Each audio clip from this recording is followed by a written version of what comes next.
Good evening. This is a Devar Torah on Parashat Mikeitz. This Parsha, if we just recall review, the previous Parsha V'yeshev ended with Yosef in jail, and he had to sit there an extra 2 years because he had asked the wine servant to help him instead of relying on Hashem, which for somebody at his level he should not have done.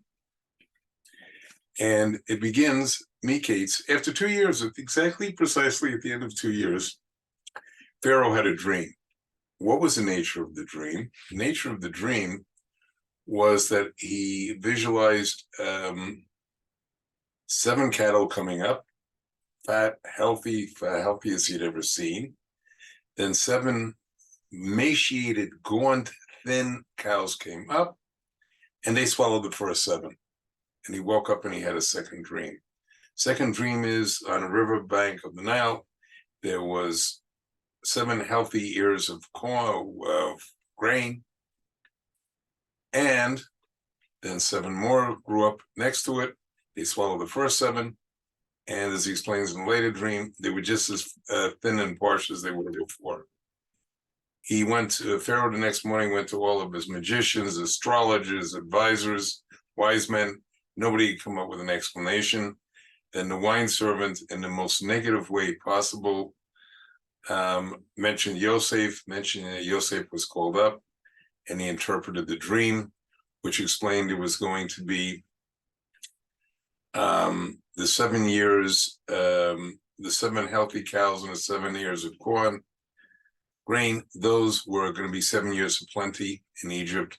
And then the next 7 were going to be the thin ones, which they're going to be thin, famine so bad that this first 7 years of abundance would be forgotten. And he said every dream was repeated in 2 formats, very simply to explain that Hashem was planning to do this very quickly. He then suggested they appoint a wise man to store all the grain and prepare for this. And Pharaoh decides there's nobody wiser than Yosef. He makes him absolute ruler over Egypt. The only one with superior authority is Pharaoh himself. Yosef then goes out, organizes country, saves most of the crops of the 7 years of abundance, and stores them. And when the 7 years of famine begin, they're ready. Yaakov perceives that there is food there. And what happens is he sends his 10 of his sons down. The only one he wouldn't send was Benjamin, because after what happened to Yosef, he didn't trust them with his younger son. Now, most of the rest of the parsha, in fact, is dealing with the whole interaction between Yosef and his brothers. Now, the brothers don't recognize Yosef. Last time they saw him, he was 17. After all those years, and they didn't recognize him with a full beard. And he spoke to him in Egyptian language. And the whole thing is an interplay between Yosef and his brothers. He accuses them of being spies. And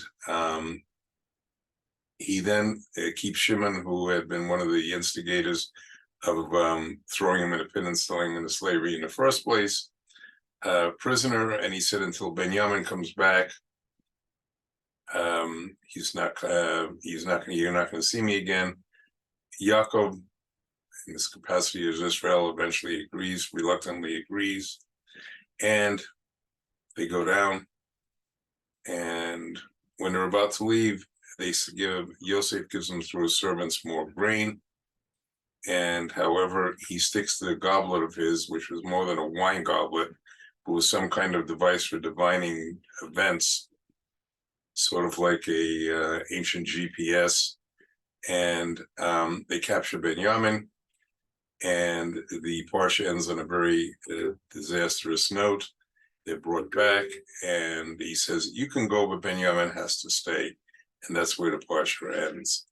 Now, what I'd like to speak about tonight, very simply, is why did Yosef go through this whole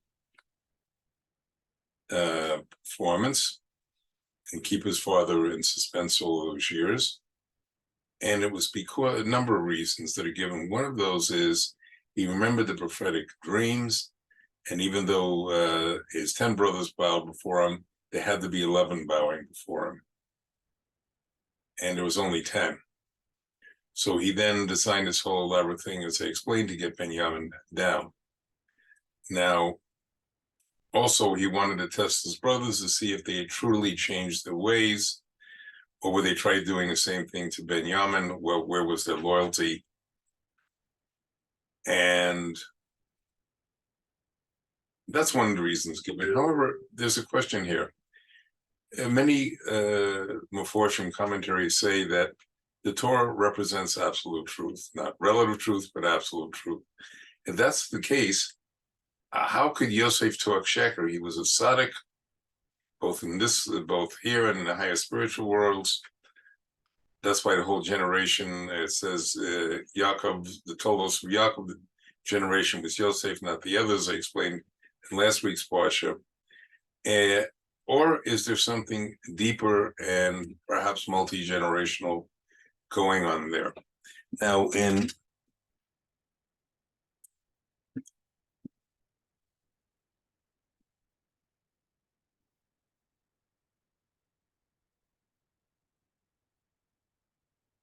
Pasuk 9 of chapter 42, he says,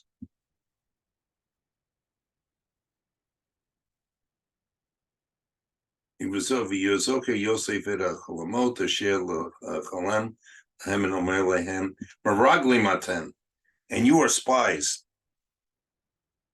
Turiot et eravas eretz haosen, and to see the nakedness of the land, they deny it. Now, the brothers were a lot of things, but they weren't spies. So what is going on here? And is he just saying falseness, or is there a deeper explanation here? And I'd like to suggest there is that when he said that, he was correct in a real sense. They were spies. However, not spies at the time of Yosef, but we're going to be at the time of the incident in Meraglim, the spies, in the time of Moshe Rabbeinu. And how was that possible? All the brothers, including Yosef, were long dead prior to Moshe being born. And as explained in the Shar Gugulim and the Shar Pesukim, there's something far deeper going on here. And what it is that the brothers, now there's a discussion whether it's 10 or 11 brothers, came back as the Iborim, one for each one of the spies. Now, an Ibor is not a full reincarnation. It's where a soul is sent to join another soul in the body to try to help that person. Why were they being sent? They were being sent to try to keep the Meraglim from doing sheker, falseness, and there was one brother for each of them. Now, there were a little problem here. Benjamin was not one of the 10 brothers initially, though he was going this time. Levi did not have to go at all because he wasn't getting any of the division of the land, so he didn't go. And we have 12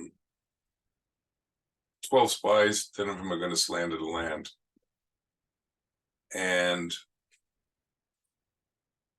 so who is now the only one who did not initially have a Gilgal of one of these tribes was Yehoshua. That's why Yehoshua was given, his name was Hoshea, and he was added, the Yud was added to his name.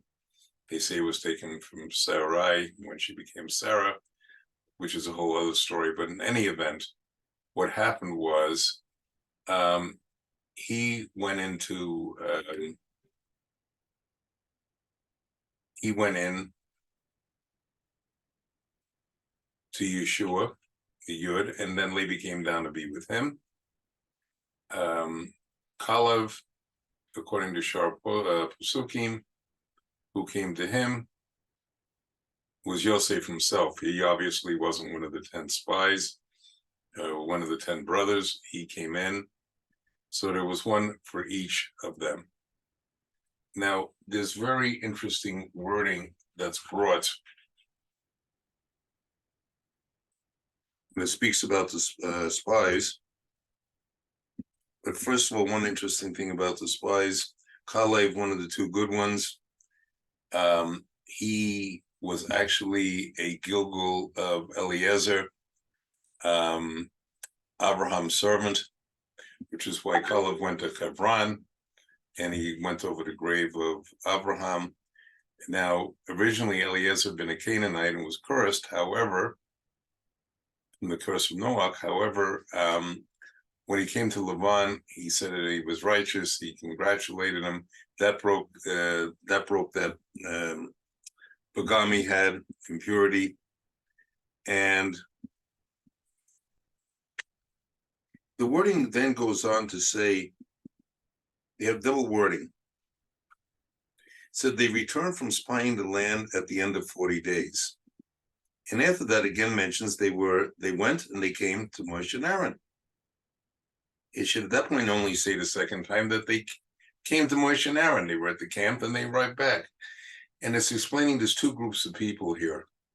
And then it says Yeshua and Kalev survived the other spies.